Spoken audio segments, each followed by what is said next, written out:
Hey guys, क्या आपको पता है कि आपको इसके बारे में पहले सोचना चाहिए था? हमें जल्दीबाजी नहीं करनी चाहिए थी। क्या मुझे कुछ कहना चाहिए था? क्या मुझे तुमसे बात नहीं करनी चाहिए थी? मुझे उस वक्त क्या करना चाहिए था? इन सारे सेंटेंसेस को इंग्लिश में कैसे बोलेंगे? वेल, आपको पता हो या ना पता हो, डजेंट मैटर, क्योंकि आज इस वीडियो के थ्रू आपको पता चल जाएगा।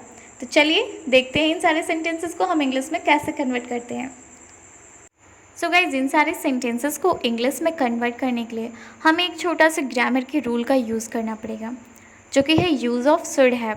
तो चलिए जल्दी जल्दी हम लोग जान लेते हैं शुड हैव का यूज़ हम कब करते हैं। तो जब भी कभी हम किसी ऐसे इंसिडेंट या चीज़ों के बारे में बात करते हैं जो कि पास्ट में हो चुका होता है और उससे लेकर हमें बहुत पछतावा होता है, पर पास्ट में हुई चीज़ों को कभी हम चेंज कर सकते हैं क्या? नहीं कर सकते ना। तो ऐसे सिचुएशन में हम शुड हैव को यूज़ करते हैं। तो चलिए एक एक करके इन सारे सेंटेंसेस को हम शुड हैव के यूज़ के थ्रू इंग्लिश में कन्वर्ट करते हैं। शुड हैव का यूज़ हम चाहिए था, चाहिए थी, चाहिए थे के सेंस में करते हैं। शुड हैव के साथ हमेशा हम वर्ब की थर्ड फॉर्म का यूज़ करते हैं। तो चलिए सबसे पहले हम लोग सेंटेंस के स्ट्रक्चर को देख लेते हैं कि किसी भी सेंटेंस को हम लोग बनाएंगे कैसे। तो शुड हैव का यूज़ करके हम किसी भी सेंटेंस को कैसे बनाते हैं। सबसे पहले हम लिखते हैं सब्जेक्ट, फिर लिखते हैं शुड हैव, फिर हम लगाते हैं वर्ब की थर्ड फॉर्म, देन हमारा आता है ऑब्जेक्ट। चलिए एग्जाम्पल के थ्रू इसे समझते हैं। उससे पहले बताना चाहिए था, अभी उससे पहले बताना चाहिए था, इसमें सब्जेक्ट क्या है? ऑफ कोर्स उसे है, तो उससे को हम लिखते हैं इंग्लिश में ही। फिर हम लोग लगाएंगे should and then have.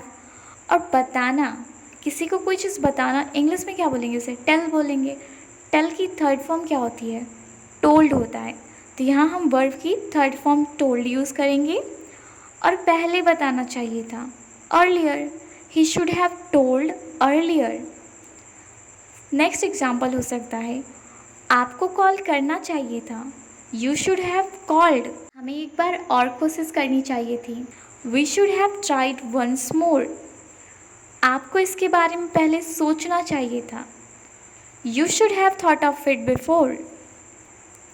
Guys, हम जब नेगेटिव सेंटेंस बनाते हैं तब हमारा सेंटेंस का स्ट्रक्चर थोड़ा सा चेंज हो जाता है। उसमें हम क्या करते हैं, सब्जेक्ट तो वैसे ही रहता है, शुड भी वैसे रहता है, बट शुड के बाद हम हैव नहीं लगाते। शुड के बाद हम नॉट पहले लगाएंगे, फिर हैव लगाएंगे, देन वर्ब की थर्ड फॉर्म आएगी, फिर हम लगाते हैं ऑब्जेक्ट। चलिए एग्जाम्पल के थ्रू इसे भी जान ही लेते हैं। आपको वहाँ नहीं जाना चाहिए था, इसको हम बनाएंगे you should not have gone there, right? You should not have gone there. Next example हो सकता है उसे झूठ नहीं बोलना चाहिए था, he should not have lied. देखिए, झूठ बोलने को हम इंग्लिश में बोलते हैं लाई, और लाई की थर्ड फॉर्म को बोलेंगे लाइड। नेक्स्ट एग्जाम्पल हो सकता है हमें जल्दबाजी नहीं करनी चाहिए थी, we should not have hurried, we should not have hurried. Guys, जब कभी भी हम इंटरोगेटिव सेंटेंस बनाते हैं, क्या मुझे कुछ कहना चाहिए था, इस टाइप के सेंटेंसेस को, तो इस टाइप के सेंटेंस को बनाते टाइम भी हमारा सेंटेंस स्ट्रक्चर थोड़ा सा डिफरेंट होता है। इसमें सबसे पहले हम शुड को पहले लिखते हैं, फिर सब्जेक्ट लिखते हैं, फिर हैव लिखते हैं, देन वर्ब की थर्ड फॉर्म आती है, फिर हम लिखते हैं ऑब्जेक्ट, और क्वेश्चन मार्क लगाना बिल्कुल भी ना भूलें।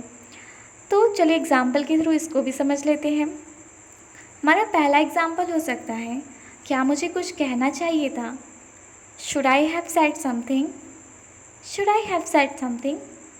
क्या हमें ये फैसला लेना चाहिए था, should we have taken this decision. तो इस तरह से हम शुड हैव का यूज़ करते हैं। इंटेरोगेटिव नेगेटिव सेंटेंस, क्या मुझे आपसे बात नहीं करनी चाहिए थी, ये है एग्जाम्पल इंटेरोगेटिव नेगेटिव सेंटेंस का। पर इसे हम इंग्लिश में कैसे कन्वर्ट करेंगे? यस, इसको बनाते टाइम भी हमारा सेंटेंस स्ट्रक्चर थोड़ा सा डिफरेंट होता है। इसमें क्या करते हैं, पहले हम शुड लिखते हैं, देन सब्जेक्ट लिखते हैं, फिर नॉट लिखते हैं, फिर हैव, देन वर्ब की थर्ड फॉर्म, फिर ऑब्जेक्ट। तो चलिए इस एग्जाम्पल को हम इंग्लिश में कन्वर्ट करते हैं। सबसे पहले हम लिखेंगे शुड, फिर लिखेंगे सब्जेक्ट में आई, फिर नॉट, फिर हैव, फिर यहाँ पे हमारा वर्ब है टॉक। टॉक का थर्ड फॉर्म क्या होता है? टॉक्ड होता है। Talked to you. Okay, should I not have talk to you? Right. Next example हो सकता है, क्या उसे झूठ नहीं बोलना चाहिए था? शुड सी नॉट हैव लाइड? अभी हमारा एक सेंटेंस स्ट्रक्चर और भी बाकी है, वो है WH फैमिली से जब भी कोई हमारा सेंटेंस स्टार्ट होगा, लाइक मुझे उस वक्त क्या करना चाहिए था। इस टाइप के सेंटेंस को हम इंग्लिश में कैसे कन्वर्ट करेंगे? इसके लिए सबसे पहले हम लिखते हैं WH वर्ड्स। WH वर्ड्स क्या होते हैं आपको पता है ना?